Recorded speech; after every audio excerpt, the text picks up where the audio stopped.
आहे डहाणू बीचवर आणि आपल्या बरोबर कोण आहेत? श्रेया स्वरा. ओके, श्रेया आणि स्वरा काय करायला लागले तिकडे?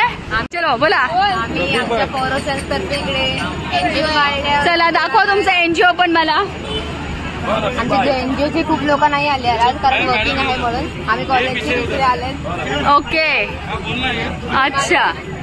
निर्माल्य गोळा करून हा, टाकतायत आणि प्लास्टिक अलग. अच्छा, म्हणजे तात्पर्य काय तर आपला डहाणू समुद्र जो आहे सुंदर राहायला पाहिजे, कचरा झाला नाही पाहिजे, बरोबर आहे की नाही?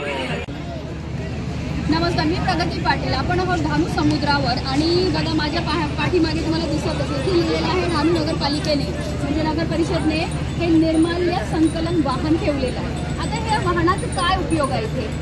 आम्ही जे निर्माल्य राहतं ते समुद्रापासून जाण्यापासून वाचवतात, म्हणजे लोकांना समुद्रात निर्माल्य टाकू देत नाही. म्हणजे बाप्पासोबत तुम्ही फक्त बाप्पांना घेऊन जायला देतात, जी फुलं वगैरे ते सगळं ह्याच्यामध्ये टाकतात. म्हणजे आपल्या डहाणूचा जो समुद्र आहे तो सुंदर राहायला पाहिजे, कचरा नाही झाला पाहिजे. सिंथेटिक स्टार्स वगैरे पण सजवतात बरोबर.